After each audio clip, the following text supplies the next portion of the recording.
ತನಿಖೆನೇ ಮಾಡಲಿಲ್ಲ. ಜೂನ್ 3ನೇ ತಾರೀಕು ಡಿ ಕೆ ಶಿವಕುಮಾರ್ ಅವರು ಪ್ರಮಾಣ ಪತ್ರ ತಗೋತಾರೆ. ಅದ್ರ ಹಿಂದಿನ ದಿನ ಜೂನ್ 2ನೇ ತಾರೀಕು ಪ್ರೆಸ್ ರಿಲೀಸ್ ಮಾಡ್ತಾರೆ.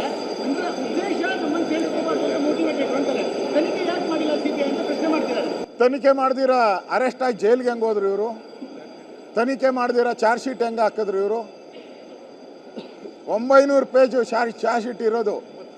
9,000 ಪೇಜು ಚಾರ್ಜ್ ಶೀಟ್ ಇರೋವಂಥದ್ದು. ಅದು ಹೆಂಗಾಯ್ತು? ತನಿಖೆ ಮಾಡ್ದಿರ ಅಷ್ಟೊಂದು ಮಾಹಿತಿ ಹೆಂಗೆ ಕಲೆಕ್ಟ್ ಆಯಿತು? ಈಗ ನಾಗೇಂದ್ರ ಬೇಡಪ್ಪ, ಇರೋ ಎಲ್ಲ ಮಂತ್ರಿಗಳ ಮೇಲೆ ಹಾಕ್ಬೋದಾಯ್ತಲ್ಲ. ಸಿ ಬಿ ಐಗೆ ಕೋಪ ಇದ್ದರೆ ಇನ್ನು ಉಳಿದಂಥ ಮಂತ್ರಿಗಳಿದಾರಲ್ಲ, ಆ ಮಂತ್ರಿಗಳ ಮೇಲೆಲ್ಲ ಹಾಕ್ಬೋದಾಯ್ತಲ್ಲ. ಯಾಕೆ ಹಾಕಿಲ್ಲ? ನಿನ್ನ ಮೇಲೆ ಯಾಕೆ ಹಾಕಿದ್ದಾರೆ? ಕದ್ದಿದೆಯಾ ಅದಕ್ಕೆ ಹಾಕಿದ್ದಾರೆ.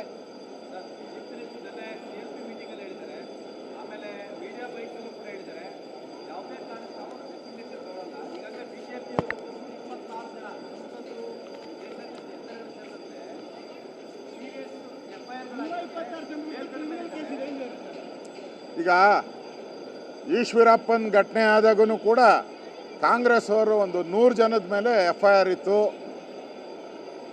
ಅವ್ರ ಮೇಲೆ ತನಿಖೆ ಆಗ್ತಾ ಇತ್ತು. CBI ಇತ್ತು, ED ಇತ್ತು, ಲೋಕಾಯುಕ್ತ ಇತ್ತು.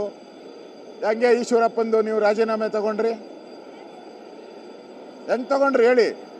ಈಶ್ವರಪ್ಪ ಏನೋ ಚೆಕ್ಕಲ್ಲಿ ತಗೊಂಡಿದ್ನಾ ಅಕೌಂಟಲ್ಲಿ? ನೀವು ಚೆಕ್ಕಲ್ಲಿ ತಗೊಂಡಿದ್ದೀರಲ್ಲ, ಡೈರೆಕ್ಟಾಗಿ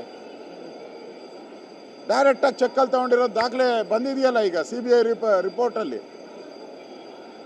ಈಶ್ವರಪ್ಪನಿಗಾದರೆ ಒಂದು ನ್ಯಾಯ, ಅವ್ರನ್ನ ರಾಜೀನಾಮೆ ಕೊಡಬೇಕು ಅಂತ ಏನು ಬಾವಿಗಿಳಿದು ತೊಡೆ ತಟ್ಟಿದ್ರಲ್ಲ, ಇವಾಗ ತಟ್ಟಿ ತೊಡೆ.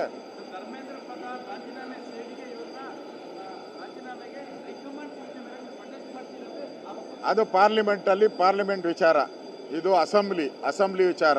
ನಾವು ಈ ನಾವೇ ಹೋರಾಟ ಮಾಡಿ ಅವ್ರನ್ನ ರಾಜೀನಾಮೆ ಕೊಡಿಸಿರೋದೇ ನಾವು. ಹಿಂದೆನೂ ಕೂಡ, ಇವಾಗೂ ರಾಜೀನಾಮೆ ಕೊಡಿಸೋದು ನಾವೇ.